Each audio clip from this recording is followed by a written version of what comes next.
Merci, Monsieur le Président, Monsieur le Ministre, Mesdames et Messieurs les rapporteurs, chers collègues.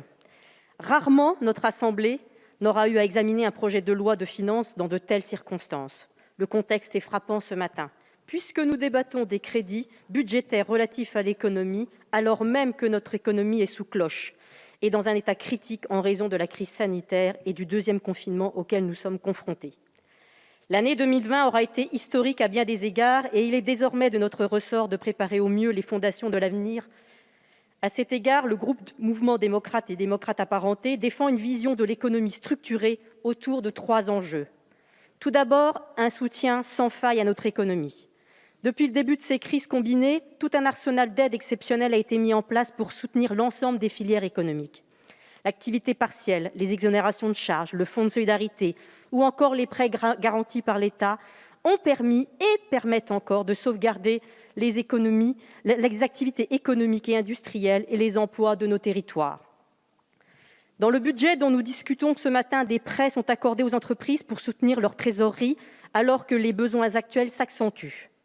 Je salue au nom de mon groupe des mesures dont l'objectif premier est de ne pas ajouter aux difficultés sanitaires la peur de la faillite pour les entrepreneurs et l'angoisse du chômage et des fins de mois difficiles pour les salariés.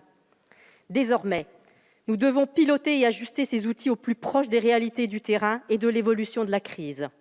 Nous devons aussi innover et transformer certains dispositifs d'urgence en mesures de moyen et de long terme, notamment pour préserver les compétences professionnelles. Je pense spécifiquement au dispositif d'activité partielle qui ne pourra pas perdurer pendant plusieurs années en raison de son coût. Or, en rapprochant l'activité partielle auprès de main-d'œuvre entre entreprises, l'État pourrait intégralement prendre en charge les salaires de salariés détachés vers des secteurs définis comme stratégiques. Ce dispositif serait particulièrement utile dans le secteur de l'aviation, dont je salue l'augmentation du budget annexe du contrôle aérien.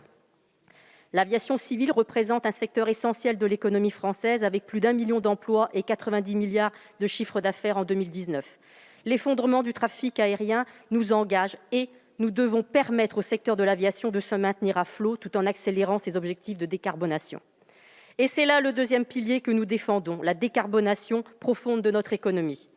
Avec le programme d'investissement d'avenir que nous discutons ce matin, le Gouvernement a fait le choix que nous soutenons à la mesure des grands défis qui attendent notre pays, en investissant massivement dans tous les secteurs d'avenir pour aider la France à devenir la première grande économie décarbonée européenne.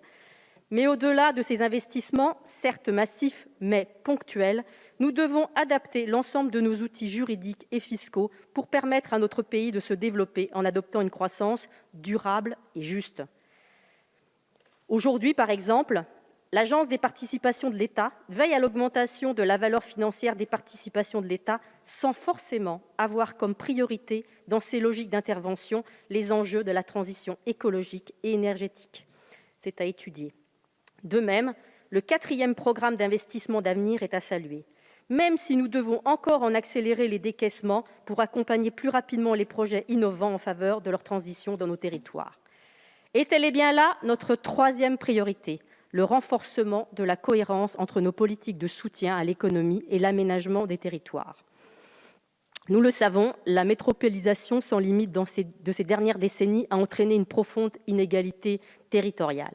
Depuis la crise des Gilets jaunes, nous avons infléchi cette tendance en renforçant notre engagement en faveur de l'activité économique dans nos territoires et singulièrement dans les territoires ruraux les plus vulnérables. C'est la vision pour laquelle les programmes Action cœur de ville en faveur des villes moyennes et Petites villes de demain pour les villes de moins de 20 000 habitants ou encore la prorogation du dispositif Zones de revitalisation rurale ne peuvent qu'emporter notre adhésion. Car le budget économie dont nous discutons ce matin doit nous rappeler avant toute chose que l'un des axes principaux de notre action doit être la revitalisation de nos centres-bourgs et de nos centres-villes, prérequis indispensables pour une économie locale et nationale forte. Nous rappelons donc qu'avec une amplification du soutien au travers des dispositifs d'urgence actuels, nous souhaitons aussi préparer et déjà l'après-crise en lançant une grande concertation sur le commerce français, avec par exemple la refonte d'anciens dispositifs, je pense notamment à celui du FISAC. Ainsi, Mes chers collègues, nous sommes aujourd'hui pleinement conscients des responsabilités qui sont les nôtres en cette période de crise et voterons en faveur de ces orientations budgétaires. Je vous remercie.